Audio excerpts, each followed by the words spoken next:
सभी को नमस्ते। आज हम प्रथमा विभक्ति के नियम के विषय में जानेंगे। प्रथमा विभक्ति के नियम को बताते हुए महर्षि पाणिनि अष्टाध्यायी में लिखते हैं, प्रातिपदिकार्थ लिंग परिमाण वचन मात्रे प्रथमा व संबोधने च, इन दो सूत्रों का निर्माण करते हैं और इनका निर्माण करते हुए इनके माध्यम से बताते हैं, प्रातिपदिकार्थ मात्र, लिंग मात्र, परिमाण मात्र व वचन मात्र में प्रथमा विभक्ति होती है। वह संबोधन अर्थात किसी को पुकारने या बुलाने में भी प्रथमा विभक्ति होती है। तो अब हम ये समझेंगे कि प्रातिपदिकार्थ मात्र क्या है। प्रातिपदिकार्थ मात्र का है, प्रातिपदिक के कई अर्थ होते हैं। प्रातिपदिक का अर्थ होते है सत्ता, जो द्रव्य है या और द्रव्य की सत्ता है, यह प्रातिपदिक का अर्थ होता है। इसके साथ साथ जो उसमें लिंग है, पुल्लिंग है, स्त्रीलिंग है, नपुंसकलिंग है, वो भी प्रातिपदिक का अर्थ होता है। और संख्या है उसमें जो एक दो या बहुत सारी संख्या है, तो वो भी प्रातिपदिक का अर्थ होता है। इस जो कारक का प्रयोग हुआ है वह भी प्रातिपदिक अर्थ का अर्थ उसमें होता है। अब इसमें समझने का विषय है कि यदि हम जो है सत्ता, द्रव्य, लिंग, संख्या, कारक, इन पांचों को प्रातिपदिक का अर्थ मानते हैं, तो इसमें जो है लिंग मात्र, परिमाण मात्र को कहने की, वचन मात्र को कहने की आवश्यकता नहीं रहती है। लेकिन जब हम तीन को मानते हैं, सत्ता, द्रव्य और लिंग को मानते हैं, तो फिर परिमाण और वचन को अलग से कहना पड़ता है। और जब हम दो को ही मानते हैं, सत्ता और द्रव्य को भी प्रातिपदिक का अर्थ कहते हैं, तो जब सत्ता और द्रव्य दो को ही प्रातिपदिक अर्थ मानेंगे, तब जो है लिंग, परिमाण, वचन, इनको अलग से कहने की आवश्यकता पड़ जाती है। तो ये यहाँ पे बात समझनी जरूरी है। तो यहाँ पे जो सूत्र में लिखा गया है वो प्रातिपदिकार्थ द्विक मात्र में द्विक मान के लिखा गया, अर्थात सत्ता और द्रव्य दो प्रातिपदिक के अर्थ माने हैं और इसके अलावा जो है लिंग, परिमाण, वचन को सूत्रकार ने अलग से गिना है। तो इस प्रातिपदिकार्थ मात्र में, लिंग मात्र में, परिमाण मात्र और वचन मात्र में प्रथमा विभक्ति हो जाती है। तो इसके साथ साथ सूत्रकार कहता है कि संबोधन अर्थात किसी को बुलाते हैं, जब किसी को पुकारते हैं, तो उसमें प्रथमा विभक्ति का प्रयोग हो जाता है। अब हम उदाहरणों के माध्यम से इनको समझेंगे कि प्रातिपदिकार्थ आदि अर्थों के उदाहरण पहले पढ़ते हैं। तो प्रातिपदिकार्थ मात्र में अर्थात सत्ता, और सिर्फ सत्ता को कहना हो उच्च ही नीचे ही, जैसे यहाँ पे है उच्च ही माने ऊपर नीचे, यहाँ पे सिर्फ जो है सत्ता को कहा जा रहा है, ऊपर और नीचे की जो सत्ता है उसको बताया जा रहा है। तो यहाँ पे प्रातिपदिकार्थ में जो है प्रथमा विभक्ति का प्रयोग हो गया है। तो अब ये दूसरा है लिंग मात्र में, वृक्ष है, कुमारी, कुंडम। तो यहाँ पे ये समझने की बात है कि वृक्ष है जो, या वृक्ष में जो है ये सत्ता और द्रव्य तो वृक्ष में है, इसके अतिरिक्त, और कुमारी कुंडन में जो है ये वृक्ष में, कुमारी में, कुंडम में सत्ता और द्रव्य तो पहले से ही विद्यमान है, और इसके अतिरिक्त जो लिंग है वो पुल्लिंग है, स्त्रीलिंग है या नपुंसकलिंग का प्रयोग, उसको कहने में प्रथमा विभक्ति यहाँ पे हो गई है।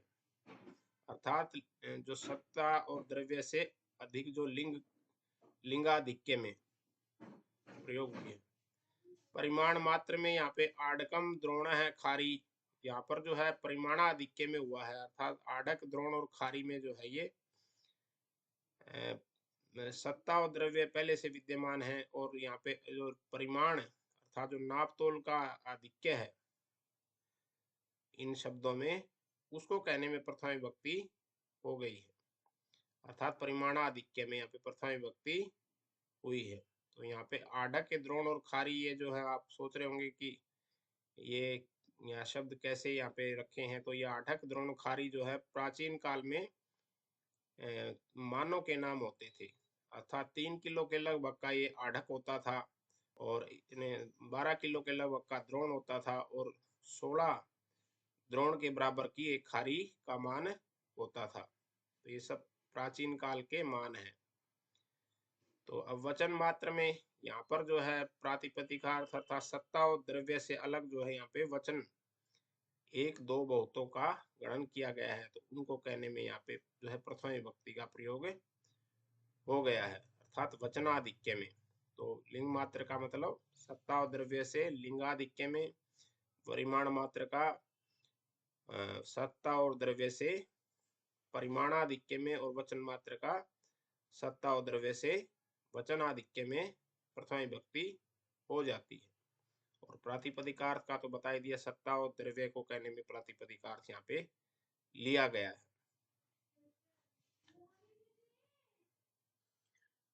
अब हम यहाँ पे संबोधन के उदाहरणों को देखते हैं। तो हे श्याम त्वम अत्र आगच्छ, तो यहाँ पे श्याम को बुलाया जा रहा है कि हे श्याम तुम यहाँ पर आओ। तो श्याम में यहाँ पे जो है प्रथमा विभक्ति का प्रयोग हो गया है। अरे लते भवती किम करोति, अरे लता आप क्या कर रही हैं। तो यहाँ पे लता में जो है लता को पुकारा जा रहा है, तो लता में प्रथमा विभक्ति का प्रयोग हो गया संबोधन में। तो संबोधन विभक्ति भी इसको बोल सकते हैं। प्रथमा विभक्ति का अर्थ है प्रथमा विभक्ति के प्रत्ययों का प्रयोग इसमें हुआ है। तो हे पिता है भवान कुत्र गच्छति, हे पिता आप कहाँ जा रहे हैं। तो यहाँ पिता में जो है विभक्ति हो गई प्रथमा विभक्ति, प्रथमा विभक्ति अर्थात प्रथमा विभक्ति के प्रत्ययों का प्रयोग।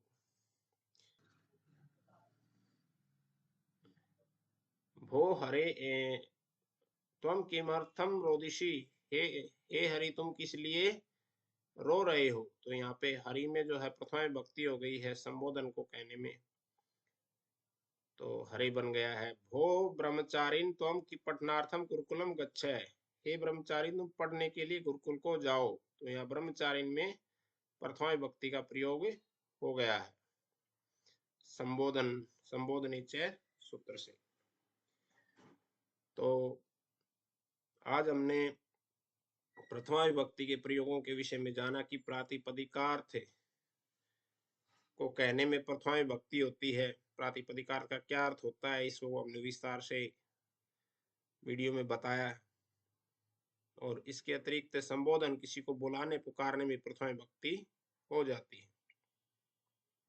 इसी के साथ आज का पाठ हम यही समाप्त करते हैं। आप इस वीडियो को लाइक करें, शेयर करें व चैनल को सब्सक्राइब अवश्य करें, जिससे भविष्य में डाले जाने वाले वीडियो की जानकारी आप तक पहुंचती रहे। इसके साथ साथ हमारे अन्य ऑनलाइन प्रकल्प भी चलते हैं, इनकी जानकारी के लिए आप डिस्क्रिप्शन में जाकर देखें। धन्यवाद।